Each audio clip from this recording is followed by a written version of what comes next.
A paz do Senhor, irmãos. Boa noite a todos. É um prazer mais uma vez estar aqui na casa do Senhor.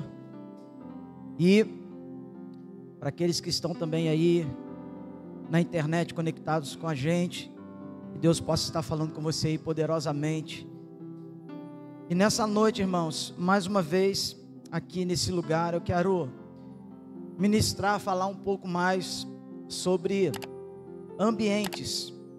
Essa série que a gente tem, assim, desfrutado e aprendido muito a respeito dos ambientes que o Senhor proporciona, outros que Ele não proporciona, mas nós temos uma chave para transformar esses ambientes, para que não só o ambiente exterior ele seja tocado, mas principalmente aquele ambiente que está dentro de nós. Amém, irmãos?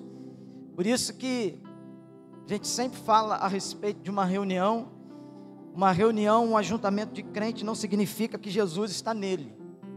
Porque nesse ajuntamento de crentes, se os cristãos não convidarem Jesus e não abrirem esta reunião no nome de Jesus, Jesus não vem. Porque a palavra diz, aonde estiverem 2 ou 3 reunidos em meu, então ali ele vem. Amém, irmãos? Então a fórmula, a receita, a Bíblia sempre dá. E hoje eu quero mais uma vez compartilhar com vocês, para aqueles que não acompanharam desde o início, né, nós temos aí à disposição na internet, para que você possa acompanhar desde a primeira ministração até esta, que nós vamos ministrar nessa noite. Mais uma vez, o texto que nós temos assim como base, abrindo todas essas celebrações, se encontra em Mateus no capítulo 6, versículo de número 9 e o versículo de número 10, porque Jesus nesse momento ele vai ensinar uma oração, é a oração que ele está ensinando ali aos seus discípulos, homens que sabiam orar. Ele diz, olha, quando vocês orarem, vocês orem assim: Pai nosso que estás nos céus, santificado seja o teu nome, venha a nós o teu reino, seja feita a sua vontade, assim na terra como no céu.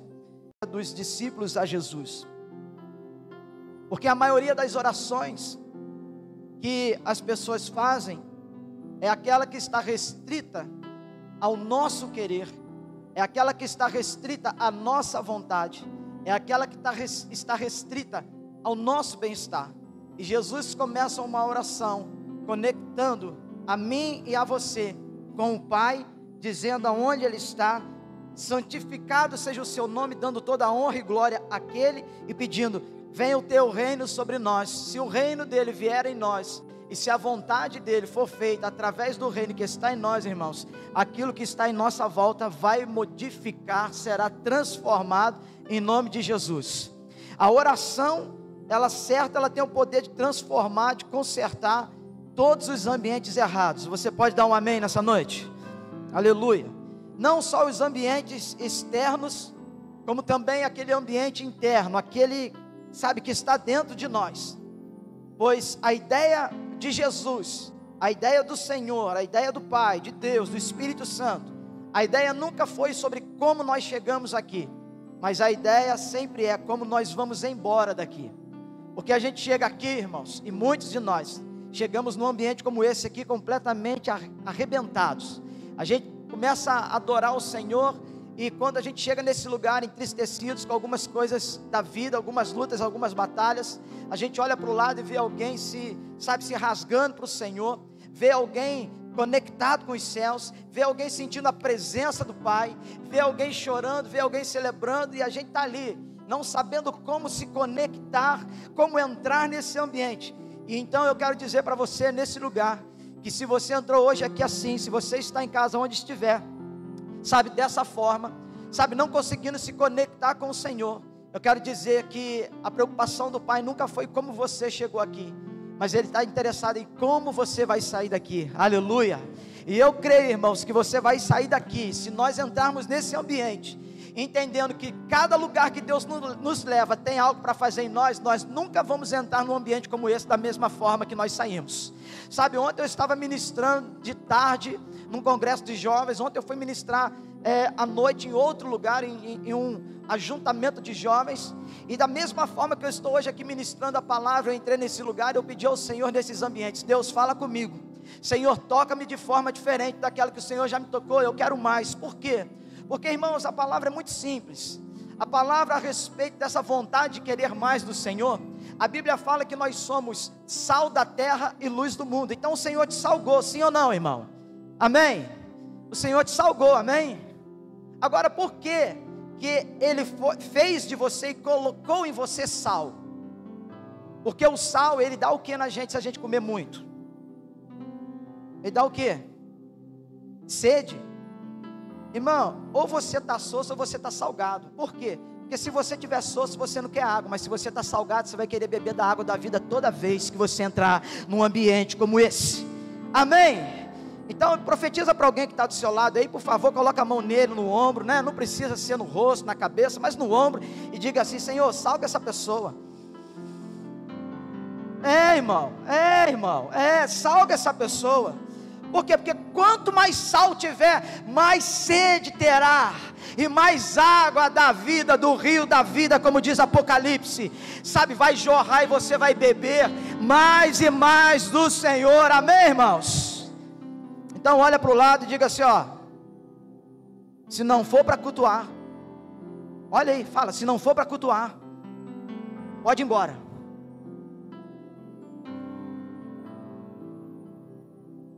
Amém? Vocês estão muito quietos, gente. O que está acontecendo? Acho que eu vou dar uma colherada de sal aqui na entrada para todo mundo. O que vocês acham? Aleluia! A ideia nunca foi como você entrou, a ideia é como você vai sair, em nome de Jesus. Nós vemos a palavra em João no capítulo 11, quando Jesus vai falar ali a Bíblia a respeito de Lázaro, a morte de Lázaro. Diz a palavra que as pessoas estão querendo levar Jesus para aquele ambiente onde Lázaro está, dizendo: Lázaro está enfermo, o Senhor precisa ir para lá para ver ele. E Jesus, ele está fazendo uma obra, ele não interrompe aquela obra, ele diz: gente, fica tranquilo que a gente vai chegar lá no tempo certo. Por quê? Porque tudo que está acontecendo será para a glória de Deus. Eu creio que tudo que está acontecendo aqui nesse lugar também será para a glória de Deus. E aí a palavra, irmãos, diz que chega então a notícia ao Jesus, quando ele chega naquele ambiente, dizendo: olha, Senhor, se o Senhor não tivesse demorado tanto, sabe, se o Senhor tivesse vindo logo, Lázaro talvez não teria morrido, mas ele já é, e já faz 4 dias que ele está enterrado. Irmão, deixa eu dizer uma coisa para você: o Senhor nunca chega atrasado em lugar algum. Nós é que nos apressamos ou nos atrasamos. O Senhor chega no ambiente na hora certa. Posso ouvir um amém? O Senhor chega no ambiente na hora certa. Então diz a palavra que quando Jesus chega naquele lugar, está todo mundo ali comovido pela perca de um homem que muitos conheciam, que era importante na família, era um homem de uma relevância muito especial. Por quê? Pelo relacionamento que Jesus tinha com ele. E aí quando Jesus chega naquele ambiente, diz ali no capítulo 11 de João, no versículo 41, que Jesus chega e fala assim: tirem a pedra. Quando Jesus diz para tirar a pedra, Jesus ele olha para o céu, e ele faz uma oração, e a mesma oração, sabe, que Jesus faz em Mateus no capítulo 6, ele começa da mesma forma essa oração aqui, no versículo de número 41, ele diz: Pai, e ele fala: Pai, eu te agradeço porque me ouviste. Eu sei que sempre o Senhor me ouves, mas eu digo isso para que aqueles que estão aqui, para que eles creiam que o Senhor me enviou nesse lugar. Irmãos, em nome de Jesus, eu creio nessa noite que algo poderoso vai acontecer na sua vida, e para isso só precisa fazer uma coisa: querer, como aquelas pessoas desejaram, pelo menos arrancar a pedra. Você não pode fazer o milagre, mas tirar a pedra para o lado você pode fazer. O que eu quero dizer? Que tudo que está atrapalhando a sua vida, impedindo de você viver o seu milagre, em nome de Jesus, coloca a mão nessa pedra e rola para o lado. Aleluia! E aí diz a palavra, irmãos, que Jesus ele ora, ele está aqui orando, e ninguém esperava algo que estava ali para acontecer, mas ninguém saía, porque quando Jesus ele ora, o que acontece? Lázaro ele sai do túmulo. Agora veja, sair do túmulo não é possível. Túmulo é incompatível com vida, túmulo é sinônimo de morte. Mas o que eu quero dizer é que no ambiente da morte, Lázaro sai com vida, ou seja, chegou no túmulo morto, mas saiu do túmulo vivo, aleluia. Irmão, você não está entendendo, a ideia não é como você chegou aqui, mas eu creio que você vai sair daqui diferente, aleluia. Sabe aquela mulher que se encontra lá no capítulo 8 de João, do Evangelho, a mulher que foi pega em adultério? As pessoas estavam ali, pegam aquela mulher, levam até Jesus, e de repente, eles perguntam, mestre, versículo 4, esta mulher foi pega em adultério, e esse ato de adultério, é algo que é passivo de punição, e a lei de Moisés, ordena apedrejar essa mulher, e o Senhor, o que o Senhor diz? O que aqueles homens estavam querendo? Eles estavam querendo tentar Jesus. Por quê? Porque se Jesus disse para ela ir embora, ele estaria descumprindo a lei de Moisés. Se Jesus dissesse qualquer outra coisa, eles apanhariam Jesus em todas as suas palavras. Por quê? Porque, irmãos, o propósito de quem não conhece ao Senhor é sempre tentar destruir e matar aqueles que querem se aproximar de Cristo. E aí a palavra diz que o Senhor, ele simplesmente, você sabe, você é bom de Bíblia, ele se ajoelha, se abaixa e começa a escrever no chão com o dedo. Jesus não fala absolutamente nada. Por quê? Porque quem é justo não precisa se justificar. Jesus, ele fica quietinho, ele simplesmente se abaixa e começa a escrever, sabe, no chão. E os mestres e aqueles que eram, sabe, sabedores da lei, eles continuam perguntando, Senhor, o que o Senhor vai dizer? O Senhor não vai falar nada não? Os fariseus estão ali, sabe, interrogando, o Senhor não vai dizer absolutamente nada. E aí Jesus, ele rompe o silêncio, ele se coloca de pé. O versículo 7 diz que Jesus olha para todo mundo que estava lá e diz o seguinte, olha, quem não tem pecado algum, atire a primeira pedra. Diz a palavra que desde o mais velho até o mais novo, foi deixando as pedras que estavam nas mãos, e foram saindo daquele lugar. Sabe, irmãos, Jesus, ele volta, se abaixa novamente, enquanto isso estava acontecendo, e aí, Jesus pergunta para aquela mulher, mulher, aonde estão aqueles que estavam te acusando agora há pouco aqui?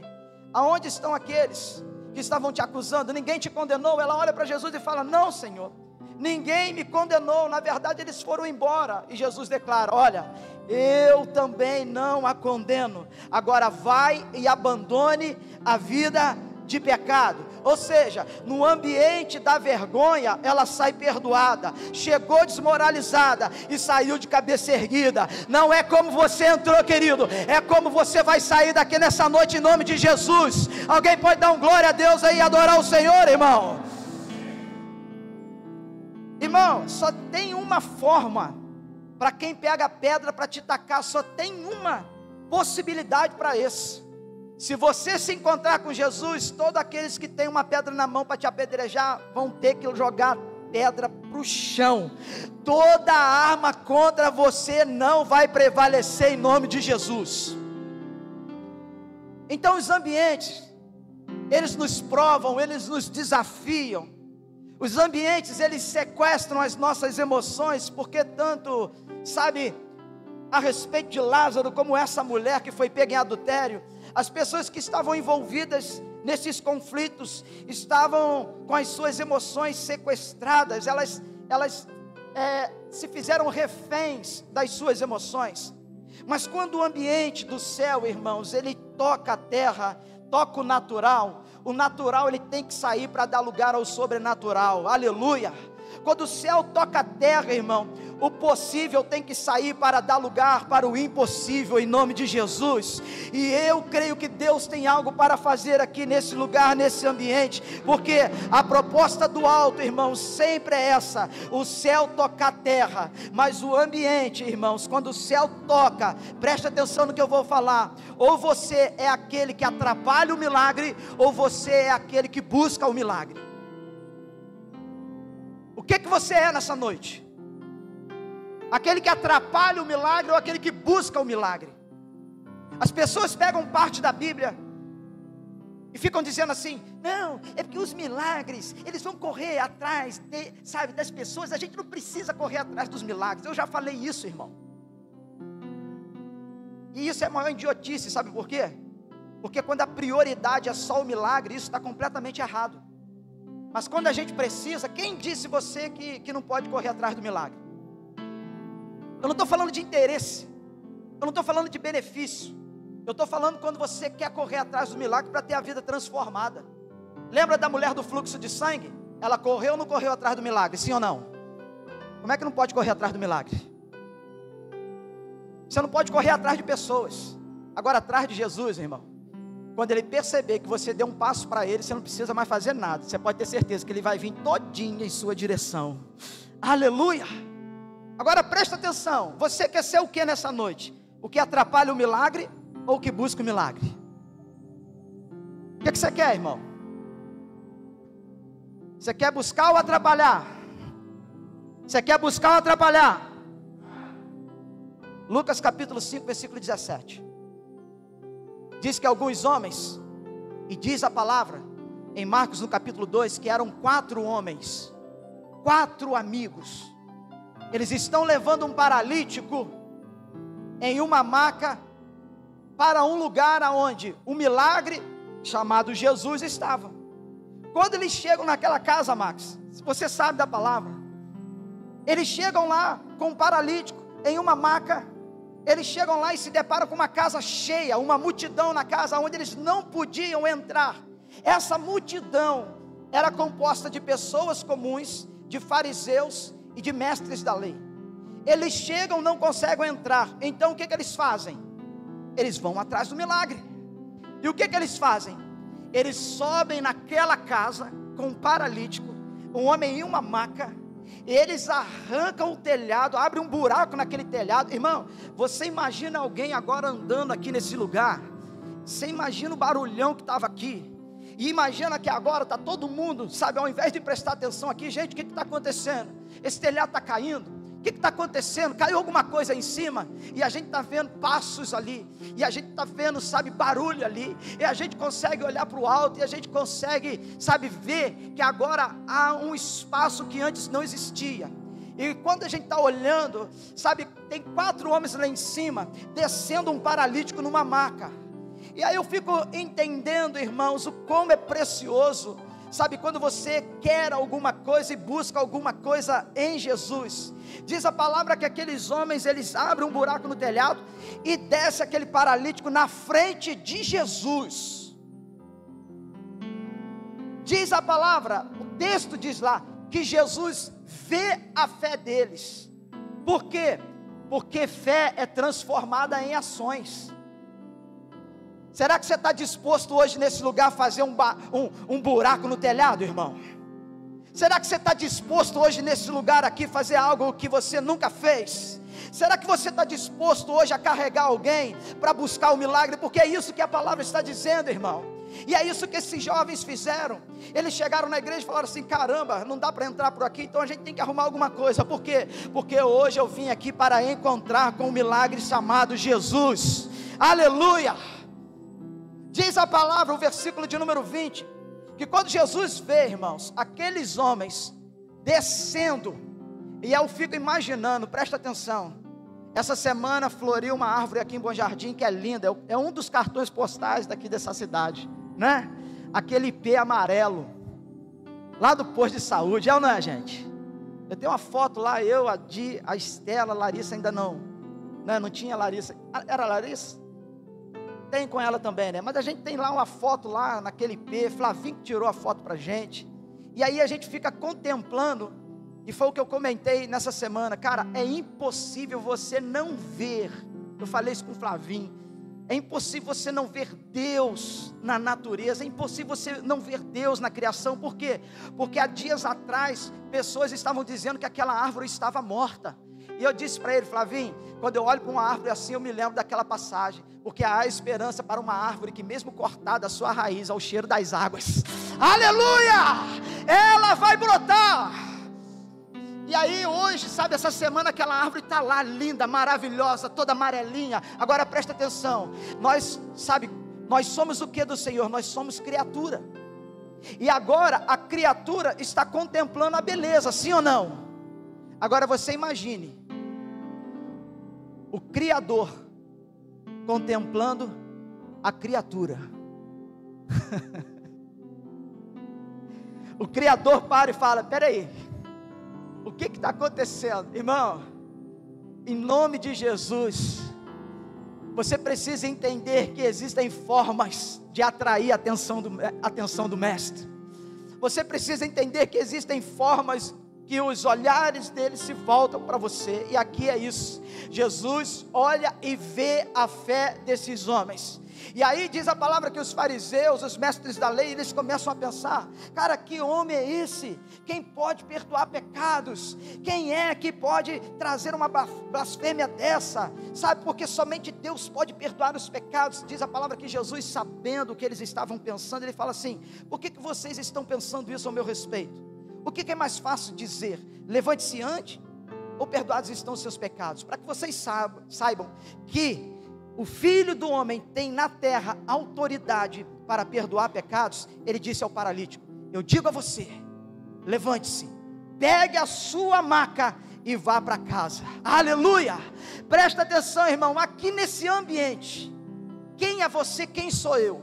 Primeiro, a multidão que atrapalhava. Segundo, os fariseus e mestres da lei que julgavam. Terceiro, os homens que ajudavam. Ou quarto, o paralítico que necessitava. Você não precisa responder, mas eu só quero dizer para você o seguinte: pega aí, querido, no ambiente que Jesus está, não importa quem somos. Se é multidão, vai sair maravilhado. Se é fariseu ou mestre da lei, vai sair com raiva. Se são homens e mulheres de fé, verão o resultado. E se for paralítico, vai sair perdoado e curado em nome de Jesus. A ideia nunca foi como você chegou, querido. A ideia é como você vai sair, amém? Então diz aí para alguém que está do seu lado: eu profetizo que você vai sair diferente. Aleluia, diga isso aí para outra pessoa. Diga: eu profetizo que você vai sair diferente. Vamos lá? Eu quero falar sobre Daniel. Diz a palavra em Daniel, e a vida desse homem é uma vida que traz muitos ensinamentos. Porque a vida de Daniel é um exemplo que mostra que o ambiente sempre vai tentar se opor àquilo que Deus quer fazer em nós e através de nós. Então, por favor, seja um facilitador de milagre aqui nessa noite, em nome de Jesus. Daniel mostra, a vida desse homem mostra que um ambiente que não é transformado pela graça do Pai, sempre vai se opor sobre o que Deus quer fazer em nós. Nós vemos isso sobre a vida de Daniel, pois o ambiente onde ele se encontrava, sempre estava lutando contra a sua vida. E por quê? Porque Daniel, ele era conduzido pelo céu. Daniel não era conduzido pela terra. Daniel, ele tem uma habilidade divina. Ele tem um dom de ver através do tempo e de escrever o futuro. Nós conhecemos isso como profeta. Daniel era um profeta. Diz a palavra que ele é levado para a Babilônia pelo rei Nabucodonosor, e após a destruição de Jerusalém, ou seja, até o ambiente que foi construído para ser do Senhor, o inimigo veio, destruiu, quebrou os muros, queimou a cidade, levou o povo cativo. Por quê? Porque, irmãos, quando nós não damos valor ao ambiente que Deus nos proporciona, muitas vezes Ele usa o inimigo para nos fazer dar conta que era aquele ambiente que a gente nunca deveria ter deixado e nunca deveria deixar de valorizar. Aí, irmãos, Daniel, com mais muitos da nação de Israel, estão na Babilônia. E lá diz a palavra que ele é promovido da sua posição de servo do rei para conselheiro do rei. Agora preste atenção, não era porque ele estava na Babilônia e nem porque era conselheiro real que isso mudava o seu propósito de vida. Nós aprendemos com Daniel, alguém que está no lugar errado, sobre a liderança errada, mas mesmo assim, alguém que não desvia o propósito da sua vida, que não se desvia do propósito. Daniel é o exemplo oposto de muitas pessoas que, quando Deus abençoa, elas esquecem de orar, elas esquecem de jejuar, elas esquecem de vir para a igreja, elas esquecem de cultuar agora mais ao Senhor, elas não têm mais uma vida com o Senhor. Gente que Deus vem e abençoa, e que simplesmente ela vira as costas e vai embora. Daniel não é esse tipo de pessoa. Daniel é um homem que lá no lugar aonde de provação, aonde que havia pessoas ímpias, aonde que mesmo assim ele foi cuidado pelo Senhor, ele não corrompeu o seu propósito de vida. Porque Daniel estava na Babilônia, e a Babilônia, querido, no hebraico se chama Babel, ou seja, Babel ou Babilônia, o significado é o mesmo, é a confusão por mistura. Por isso que em Daniel, no capítulo 1, versículo 8, diz que Daniel, contudo, não decidiu não se tornar impuro com a comida e com o vinho do rei. Você precisa entender uma coisa: para o ambiente do céu que está aí dentro de você, permanecer dentro de você, não pode haver mistura. Pastor, mas falar sobre essas coisas, sobre purificação, sobre santificação, sobre distanciamento do pecado, nos dias que a gente está vivendo, é uma coisa tão quadrada, porque o crente hoje pode fazer muitas coisas que antigamente não podia. Não, meu irmão, ele não pode, a Bíblia continua sendo a mesma. A palavra diz que o Senhor, Ele é imutável, Ele é o mesmo Deus, ontem, hoje e eternamente. Então, querido, quando se trata de mistura, eu quero dizer para você que para o ambiente do céu está aí dentro, não pode haver mistura. Daniel estava em Babel, em Babilônia, mas ele não se misturou com aquele ambiente profano. Posso ouvir um amém?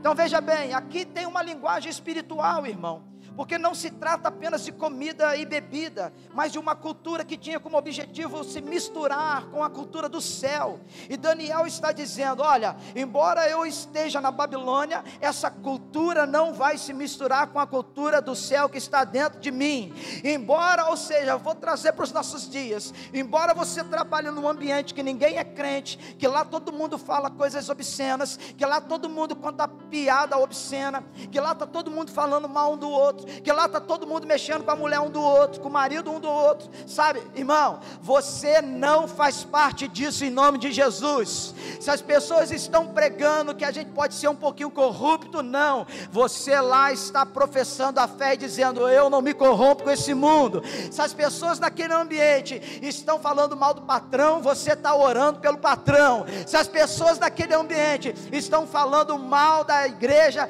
você está lá para ser um embaixador da igreja. E eu aprendo que na frente de um embaixador ninguém levanta a voz para falar contra a pátria. Então não se trata de coisas terrenas, mas dos céus. Amém, irmãos? Como Jesus disse em Lucas, no capítulo de número 17, versículo 21, o reino de Deus está onde? Está dentro de vós. Jesus disse isso. O reino de Deus está aí dentro. Se o reino de Deus está dentro, irmão, a cultura do céu está dentro. O ambiente do céu está dentro de mim. Não existe espaço para pecado, não existe prostituição, não existe, sabe, nada, não existe o inferno dentro de mim. Entenda, você não é um produto do mundo, você foi escolhido para tocar a terra com o céu que está dentro de você. Veja que o capítulo 3 e o capítulo 6 de Daniel é marcado por ambientes opressores. Ambientes opressores. O capítulo 3 fala e traz a história de Ananias, Misael e Azarias, conhecido como Sadraque, Mesaque e Abidnego, nomes que foram dados por Babilônia. Eles são jogados na fornalha de fogo ardente, porque não quiseram adorar a estátua do rei Nabucodonosor. Agora diz a palavra que o Senhor não os livrou da fornalha, mas os livrou de serem queimados pela fornalha. Amém, irmãos? Isso para mostrar a você e a mim, sabe, que muitas vezes a gente que vira e mexe diz assim: Senhor, me tira desse ambiente, Senhor, me tira desse problema, Senhor, me tira dessa dificuldade. Sabe o que Deus está dizendo e lembrando a você nessa noite? Calma, eu estou aqui com você, aleluia. Se no capítulo 3 há um ambiente de perseguição impressa pela lei, para adorar a estátua do rei Nabucodonosor. O capítulo 6, ele é marcado por um ambiente de proibição da adoração a Deus. Preste atenção nisso. Como que o inferno vai tentar mudar o ambiente do céu que está dentro de nós? Primeiro, ou corrompendo a nossa adoração, e segundo, ou impedindo a nossa adoração. Então, como que o céu vai parar? É corrompendo a adoração ou impedindo nossa adoração. Se o diabo não conseguir corromper a nossa adoração, ele vai tentar impedir a nossa adoração.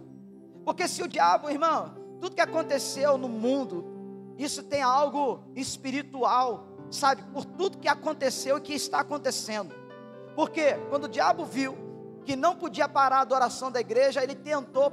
Quando o diabo viu que ele não podia corromper a adoração da igreja, ele tentou parar a igreja. Agora vão fechar a igreja, agora não pode ninguém nem fazer live. Isso é o que? Tentar o que? Parar a adoração. Isso é uma realidade, você já ouviu eu falar muitas vezes aqui sobre isso. Algo que aconteceu aqui na Babilônia. Agora veja só, a palavra diz em Daniel no capítulo 6, versículo 1 em diante, dizendo o seguinte: Dario achou por bem nomear 120 sátrapas para governar todo o reino, e designou 3 supervisores sobre eles, um dos quais era Daniel. Os sátrapas tinham que prestar contas a eles, para que o rei não sofresse nenhuma perda. Ora, Daniel se destacou tanto entre os supervisores e os sátrapas por suas grandes qualidades, que o rei planejava tê-lo na frente do governo de todo o império. E diante disso, supervisores e os sátrapas procuraram motivos para acusar Daniel em sua administração governamental, mas nada conseguiram. Não puderam achar nele falta alguma, pois ele era fiel, não era desonesto e nem negligente. Presta atenção, irmão. Esses homens, eles viram que não tinha nada com o qual pudesse acusar Daniel. E aí, o versículo 5 diz assim, ó: finalmente estes homens disseram: jamais encontraremos algum motivo para acusar esse Daniel, a menos que seja algo relacionado com a lei do Deus dele. Ouça o que eu vou lhe falar. Se o diabo não te pegar dentro de um sistema corrupto, ele vai buscar algo relacionado à sua espiritualidade. O texto está aqui, ó. Versículo 6 diz assim, ó: e assim os supervisores e os sátrapas de comum acordo foram falar com o rei. Ó rei Dario, vive para sempre.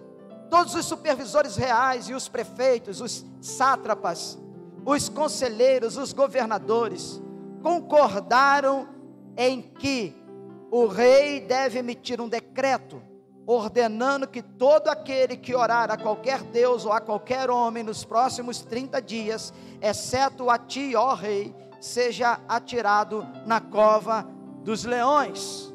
Agora, ó rei, emite o decreto e assina-o para que não seja alterado, conforme a lei dos medos e dos persas, que não pode ser revogada.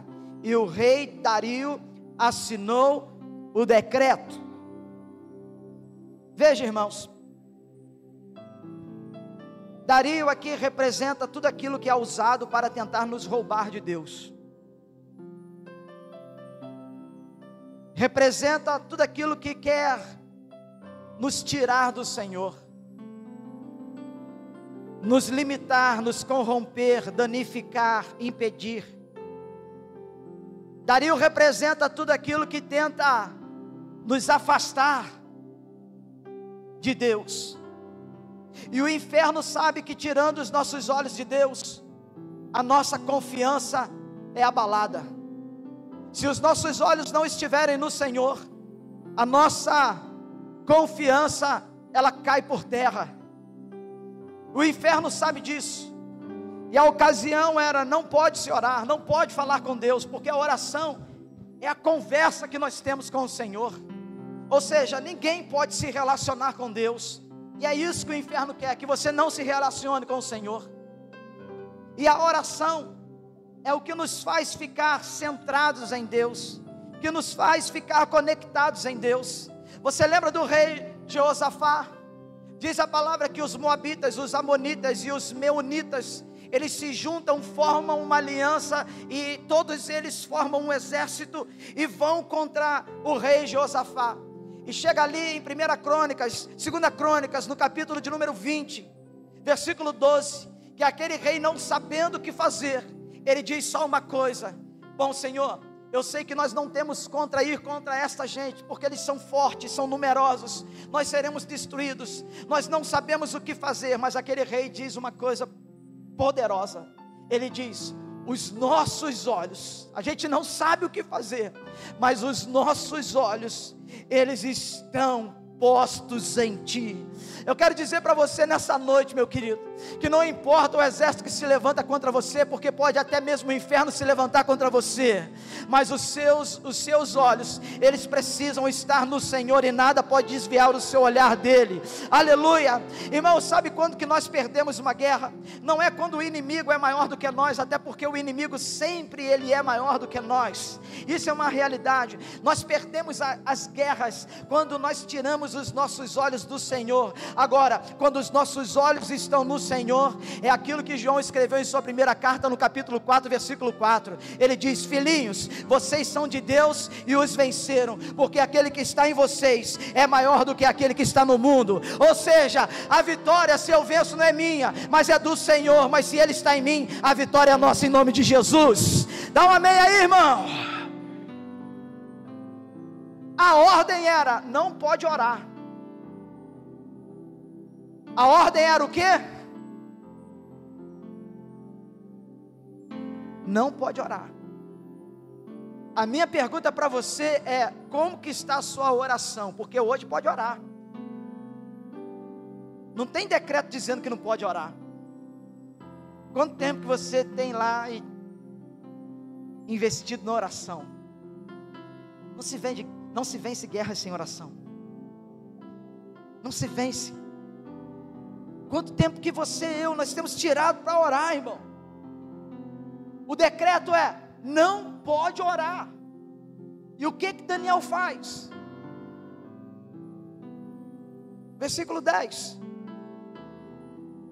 Quando Daniel soube do decreto, que o decreto tinha sido publicado, ele foi para casa, para o seu quarto, no andar de cima, cujas janelas davam para Jerusalém, e ali fez o que costumava fazer 3 vezes por dia. Ele se ajoelhava e orava, agradecendo ao seu Deus. Não pode orar. Mas o que Daniel fez? Ele ora. Pode ter certeza que sempre que o diabo tentar impedir você, é porque ele sabe o poder que tem sobre aquilo que você está fazendo, principalmente quando a arma é a oração. Não pode orar, mas Daniel fez o que, irmão? Ele orou. Preste atenção. Daniel, ele soube do decreto, e ele foi para o lugar secreto. Daniel soube do decreto, e ele foi para o lugar secreto. O que eu aprendo com Daniel? Primeiro, que eu preciso ter um lugar secreto para me encontrar com o Senhor. Quando a palavra fala, e o salmista escreve no Salmo 46, o verso 1: Deus é o nosso refúgio e fortaleza, e socorro bem presente nas tribulações. Ou seja, quando Daniel se viu diante de problemas, ele recorre ao refúgio, à fortaleza, ao socorro. Ele vai para o secreto, e Jesus revela isso em Mateus no capítulo 6, versículo 6, quando ele diz: vocês quando orarem, vá para o seu quarto, feche a sua porta, e o seu pai que está em secreto, sabe, ele está lá. Então o seu pai que te vê em secreto, ele te recompensará. Irmãos, o lugar secreto é um lugar que diante dos decretos decretos contrários sobre a nossa vida, nós precisamos estar nesse lugar. Se decretos contrários são emitidos, eles não me tiram do secreto, problemas não me tiram do secreto, prisões não me tiram do secreto, as dificuldades não me tiram do secreto. Mas hoje em dia, irmãos, é qualquer coisinha que acontece. Se chove, as pessoas não vêm para o secreto. Se faz sol, as pessoas não vêm para o secreto. Meu irmão, não importa, faça chuva ou sol, irmãos, que possa chover canivete, mas os problemas não podem tirar você do secreto. Agora me ajuda a pregar, balança esse irmão aí que está do seu lado e fala assim: como que está você no secreto? Me ajuda a pregar, irmão.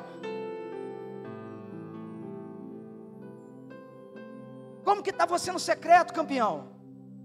Eu não vim aqui para ministrar a palavra de autoajuda. Eu venho aqui para, sabe, para ser impactado pela ajuda do alto, querido.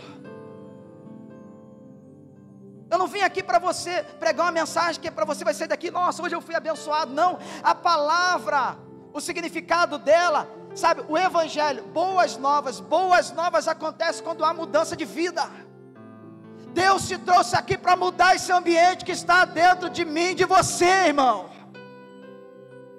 Ou você acha que já está bom? Está bom sim ou não? Não, está muito baixo para quem está ruim. Está bom sim ou não? Então tem que melhorar, e vai melhorar em nome de Jesus. Então pega essa palavra, irmão. Quando nós lemos Romanos capítulo 8, versículo 28, ele diz assim: Paulo, todas as coisas cooperam para o bem daqueles que amam a Deus. Pega essa palavra em nome de Jesus e levanta a sua mão, porque essa palavra é para você. Toda tribulação só está cooperando para fazer de você mais íntimo do Pai. Aleluia. Se tem alguém aí que recebe essa palavra, dá um glória a Deus, aleluia. Aplauda ao Senhor, irmão. Aleluia. Mas aplauda ao Senhor.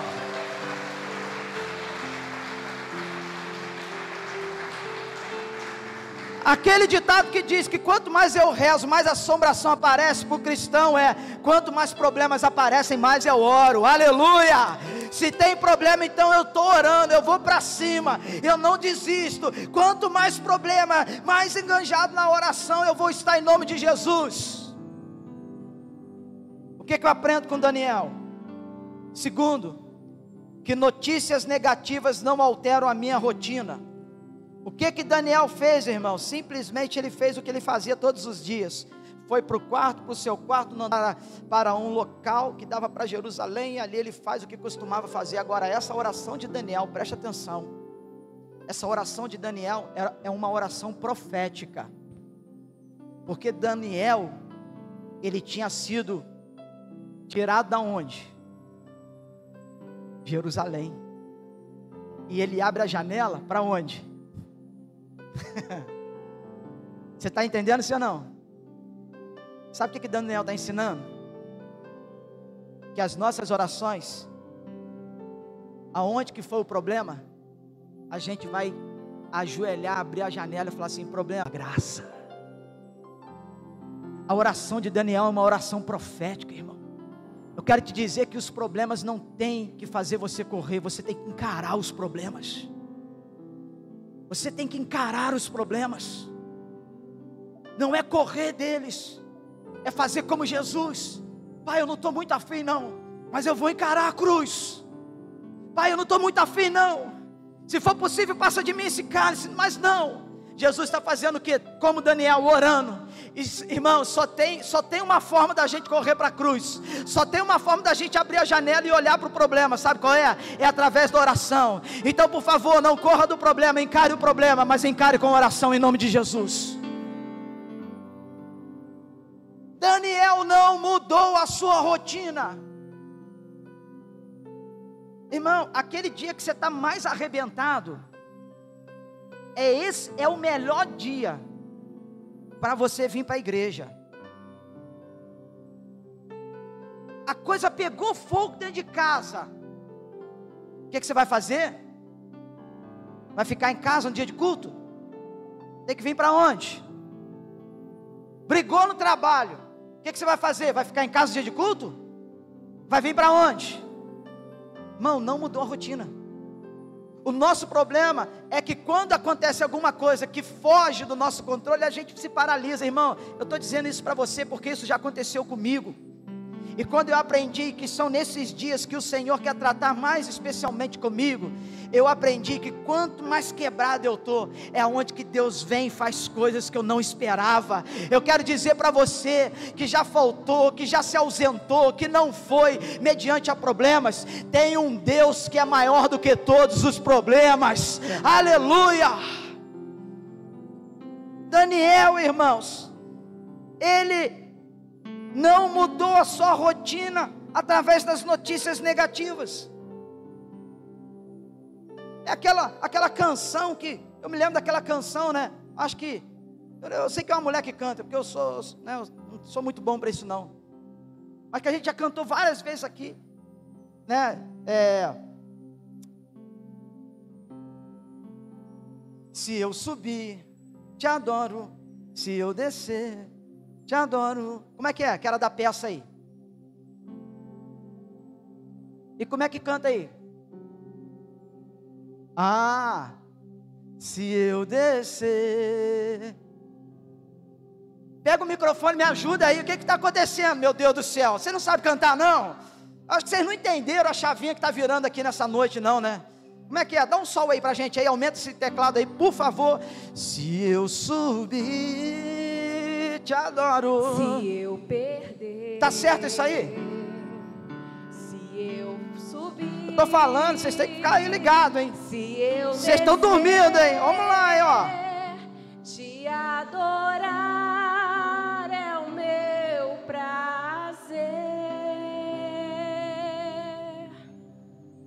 Minha força vem do Senhor. Nada pode calar. Adorar é o que sei. Adorar é o que sou. Nada pode calar um adorador. Não existem prisões que contenham a voz de quem te adora. Então canta de novo. Pode tocar não? É o que sei. Pode não? Adorar é o vamos lá. Que sou. Ué. Nada pode calar. Bora, gente. Bora. Uau. Não existem prisões que contenham a voz de quem te adora. Preste atenção que eu vou falar aqui. Preste atenção. Se você quer receber, irmão, receba. Agora, para receber, você tem que estar conectado com o ambiente. Porque se eu estou nadando, você vai nadar comigo. Se eu estou voando, você vai voar comigo. Se eu estou ajoelhado, você vai ajoelhar comigo. Que a palavra aqui é para mim e para você, amém? Então preste atenção. Cadê o pessoal que gosta do mover? Eu não estou ouvindo ninguém aí, da glória a Deus, aleluia, língua estranhas, cadê? Cadê essa turma aí do fogo? Cadê? Que ambiente crente, irmão, ambiente de doido, de maluco. Tem certo, tem, mas tem hora que a gente fica louco. Então, por favor, irmão, você está numa igreja e se comporte como crente, em nome de Jesus. Você não está numa sala de aula, você está na igreja. Então eu vou cantar de novo, vamos ver se você vai adorar o Senhor mesmo. Agora, adorador não adora sentado? Adora, mas se quiser ficar em pé, fica, vai. Adorar é o que sei, adorar é o que sou. Nada pode calar um adorador. Não existem prisões que contenham a voz de quem adora ao Senhor. Adorar é o que sei, adorar é o que sou. Nada pode calar um adorador. Não existem prisões que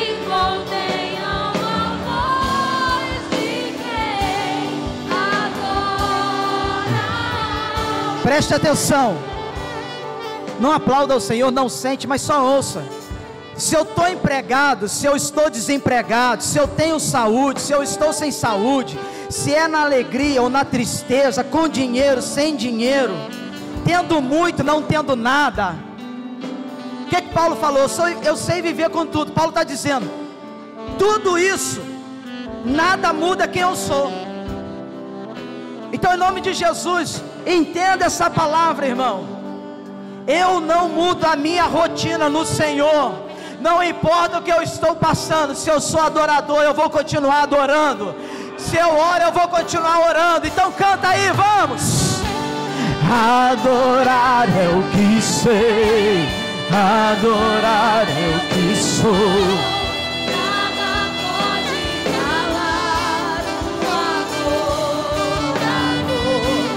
Não existem prisões,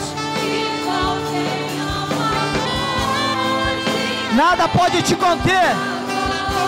Vamos, mais uma vez, todos juntos. Adorar eu que sei. Rabataracadarabashuremadarabá.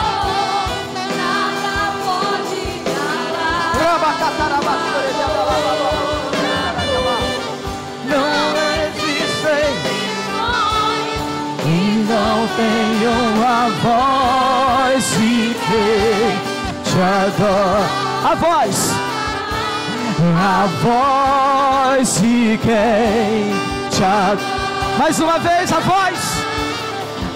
voz de quem te adora, Senhor.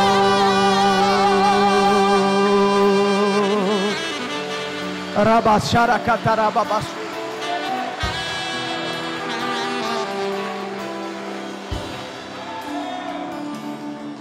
Se assenta aí um minutinho.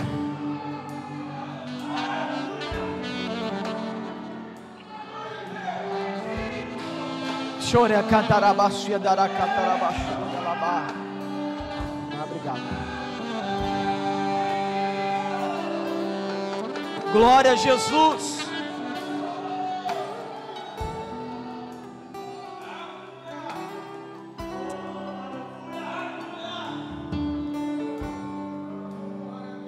Nós atraímos o ambiente, irmão.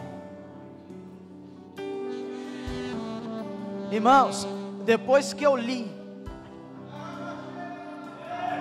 e esse ano eu li essa palavra foi uma flecha no meu coração.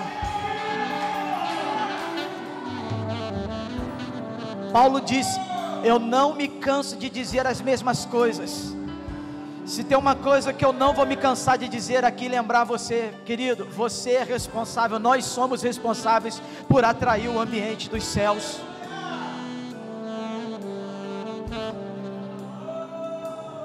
O que eu aprendo com Daniel 3? Que agradecer antes do tempo.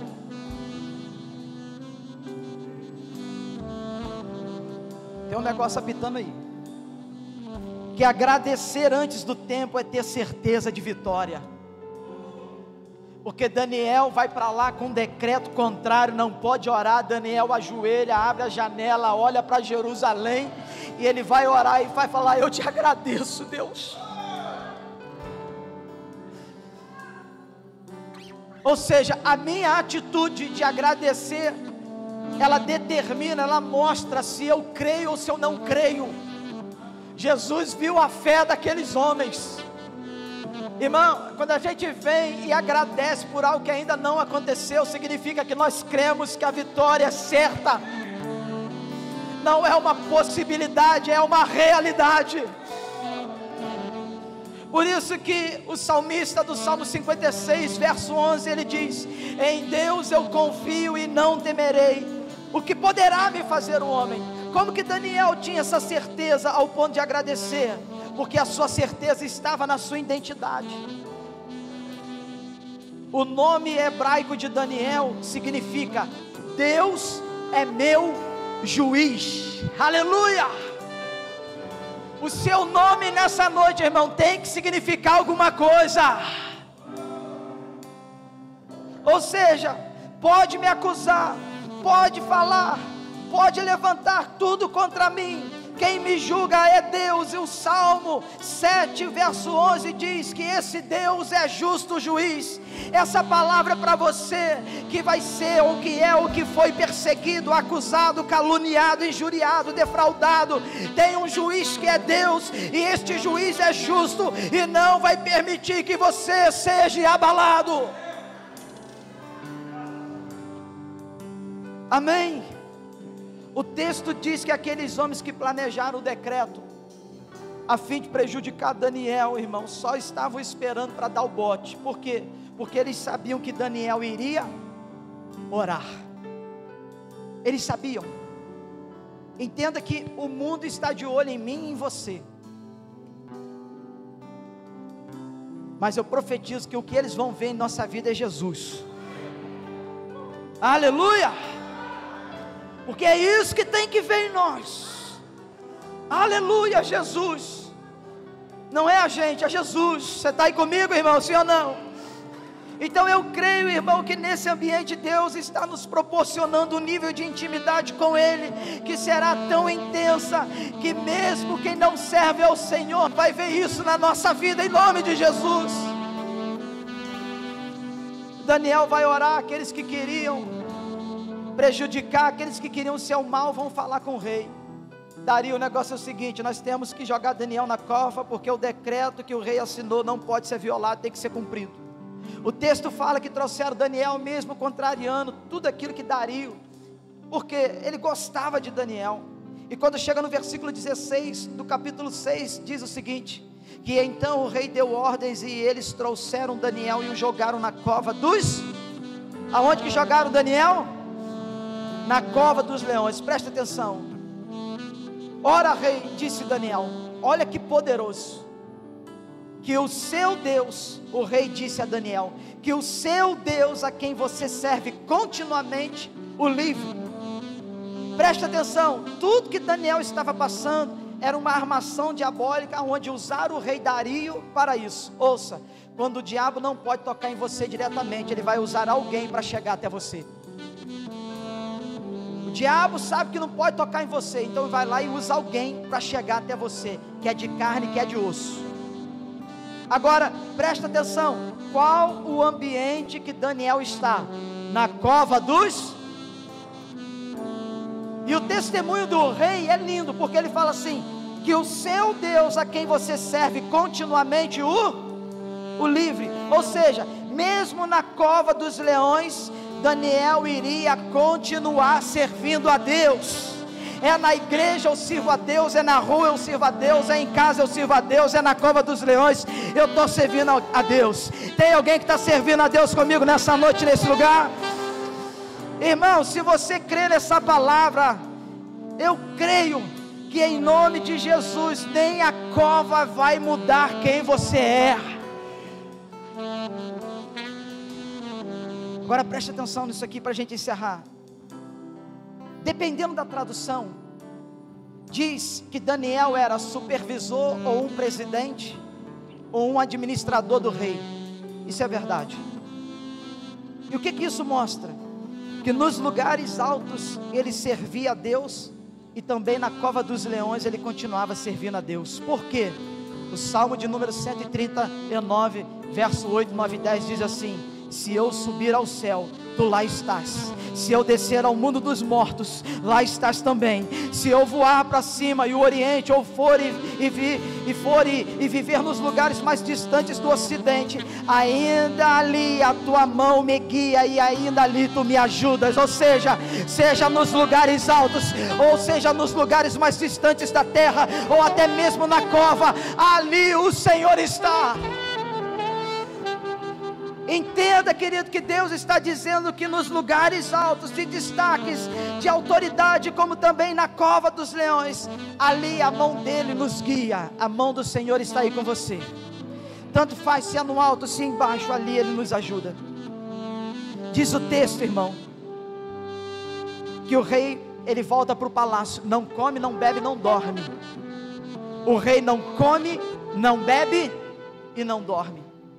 Quando amanhece o dia, o rei volta correndo, chega na cova e grita: Versículo 20, ele grita, preste atenção: Daniel, servo do Deus Altíssimo, a quem você serve continuamente, pode livrá-los dos leões, pode livrá-los dos leões, livrá-lo dos leões. E aí, irmão, Daniel lhe responde: ó rei, o Senhor vive para sempre. O meu Deus enviou o seu anjo que fechou a boca dos leões. Agora presta atenção nesse detalhe, por favor. Em algumas traduções, como a ATB, a NTLH, a BJKA, traduz a palavra anjo desse versículo com letra maiúscula. E todas as vezes que Deus envia um anjo e que essa palavra aparece com letra maiúscula, significa que este anjo é o próprio Jesus. Se você voltar sua mente para Ananias, Misael e Azarias, né, Sadraque, Mesaque e Abidnego, eles são jogados na fornalha, né, de fogo ardente, porque eles não quiseram adorar a estátua do rei Nabucodonosor. Diz a palavra,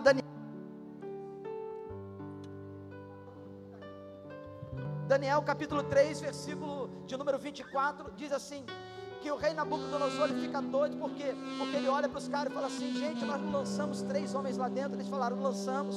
Ele diz assim: mas eu estou vendo agora 4 homens andando soltos lá dentro. E diz o versículo de número 25, na tradução King James, que diz assim, que o 4º homem é semelhante ao Filho de Deus. Quando você pega a Bíblia King James, no versículo de número 28, diz que então o rei Nabucodonosor disse: bendito seja o Deus de Sadraque, Mesaque e Abidnego, que enviou o seu anjo. Essa palavra anjo é escrita com letra maiúscula, preste atenção. Apocalipse capítulo 5, o título é o Cordeiro que abre o livro. Quem é o Cordeiro que abre o livro, irmãos? Jesus. Quem é o Cordeiro que abre o livro? Jesus. No mesmo capítulo, no versículo 5, diz assim, que então um dos 24 anciões me disse: não chore, veja, o que? O leão da tribo de Judá, herdeiro do trono de Davi, conquistou a vitória. Ele não vai conquistar, conquistou a vitória. Ele é digno de abrir o livro e os 7 selos. Por que Daniel passou toda a noite em uma cova cheia de leões e os leões não mataram? Porque enquanto o rei Dario e os que queriam Daniel morto estavam vendo Daniel ser lançado sozinho na cova dos leões, Daniel estava descendo na cova dos leões com o leão da tribo de Judá. Aleluia! Chegou o leão dominante, chegou o rei dos reis na cova, então os outros leões tiveram que obedecer.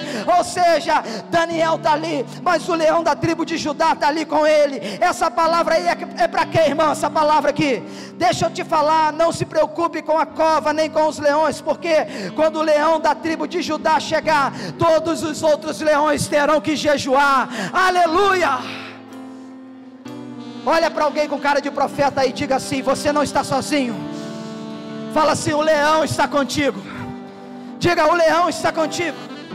A palavra fala que aqueles homens que tentaram matar Daniel, o rei Dario ouve aquilo e fala assim: pega todos eles, pega a família, pega os filhos, pega todo mundo, joga na cova. Diz a palavra que antes deles tocarem o chão, os leões despedaçaram todos eles.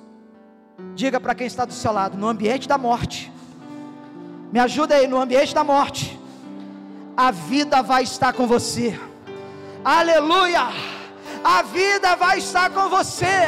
O leão, ele disse, registrado no Evangelho de João, no capítulo 14, versículo 6: eu sou o caminho, a verdade e a vida. Aleluia! Vida não é onde você está, vida é com quem você está. Aleluia! Para a gente finalizar e orar, o que resultou tudo isso aqui? Versículo 27, Daniel capítulo 6, versículo 27 diz assim: então, versículo 25, então o rei Dario escreveu aos homens de todas as nações, povos, línguas de toda a terra, paz e prosperidade. Estou editando um decreto. O que o rei está editando? Um decreto. Irmão, quando o rei dos reis, se um decreto humano não pode ser revogado, não pode ser simplesmente desmerecido, você imagina um decreto do rei dos reis. O que a palavra está dizendo? Presta atenção. Estou editando um decreto para que em todos os domínios do império, os homens temam e reverenciem o Deus de Daniel, pois Ele é o Deus vivo, aleluia, e permanece para sempre. O seu reinado não será destruído, o seu domínio jamais acabará, e Ele livra e salva e faz sinais e maravilhas nos céus, na terra. E Ele livrou Daniel do poder dos leões, e assim Daniel prosperou durante os reinados de Dario e de Ciro, o persa. Eu quero que você pegue essa palavra para você nessa noite, e em nome de Jesus, o Rei dos Reis vai fazer com que tudo aquilo que é adversidade na sua vida seja jogado por terra, e você vai viver debaixo de decretos eternos e não de decretos terrenos. Se um rei disse que haveria prosperidade, o Rei dos céus há de fazer muito mais sobre mim e sobre você. Quem crê nessa palavra se coloca de pé aí e dê um aplauso ao Senhor. Aleluia.